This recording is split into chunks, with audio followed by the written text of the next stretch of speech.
Okay guys, we're going to finally do the calculation here.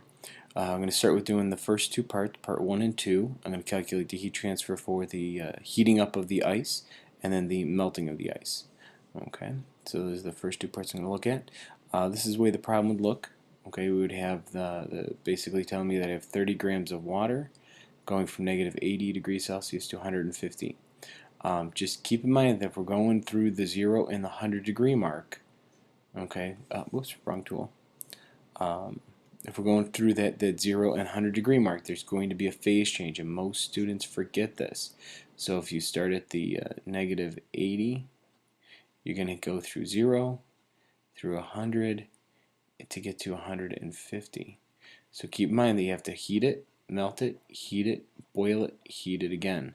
So it's going to be a 5-stage problem. You want to think that through as you look through this temperature range. Okay. All right. So I'm going to do part 1, which would be just that heating of the ice.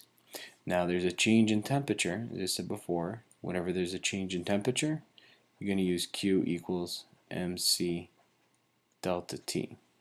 Okay. Keep in mind that at this temperature, we're going to have ice. Okay, it's really important to keep in mind that we have ice. So my initial temperature is negative 80 degrees Celsius. My final temperature is 0 degrees Celsius. Okay, so when I do this calculation, I'm going to plug in my mass, which is 30 grams, my specific heat, and I got to remember that this is of ice. Now, specific heat of H2O, and we refer to that as the liquid, is equal to 4.18 joules gram degree Celsius. Okay, we've seen that before. Now we've got ice. Ice is a little bit different. Ice is going to have a different specific heat.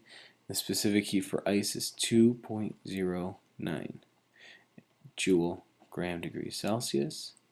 And we're going to have another one for steam, which we're going to use up here when we get to this point. All right, and that one is going to be 1.84. These numbers vary a little bit depending on certain conditions and pressures, but for this class, these are the ones that we're going to use. Okay, so my calculation, I'm going to go ahead and plug in Q is equal to my mass, which is 30 grams of water.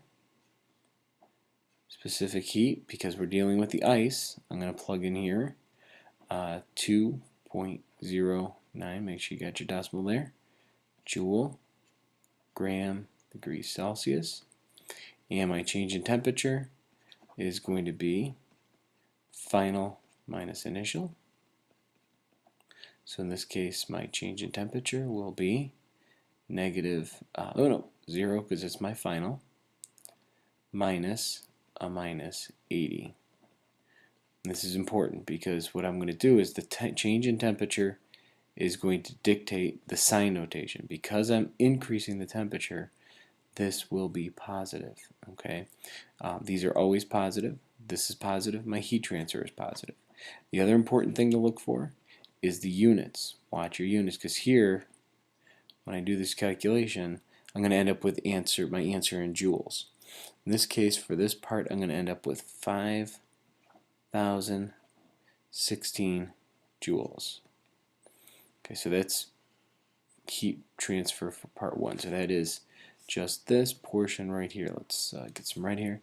So I'm going from negative 80 to 0. That's what I just calculated right there.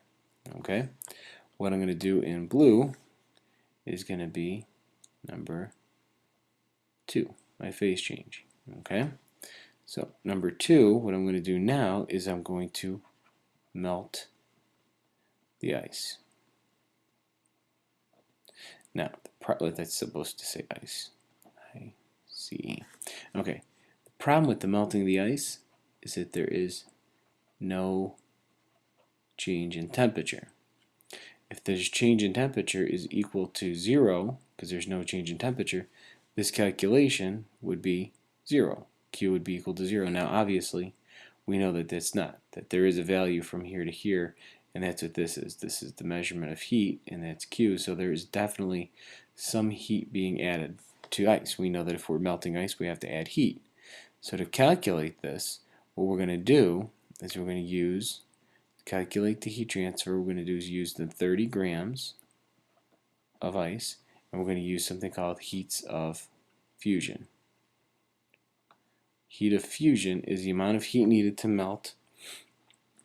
I think I already talked about this. Melt or boil water. In this case, we're going to melt it, and it's the heat fusion, which is the 6.01 kilojoules per mole of water.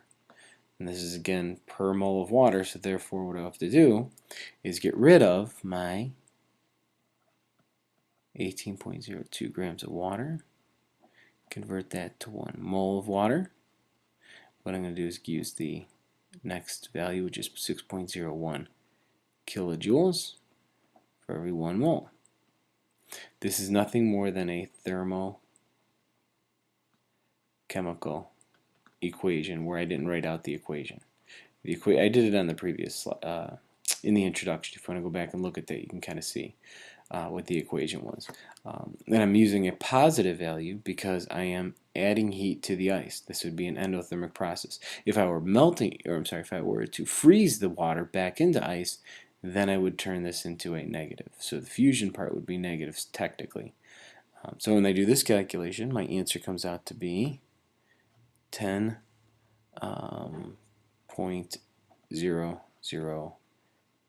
kilojoules. Moles cancel, grams cancel, grams cancel. So my answer is 10 kilojoules. Okay, so that's part 2. Okay, so let's go back and let's look at the answers here, or put these answers right in my final calculations. What I have to do is I have to get all 5 of these calculated.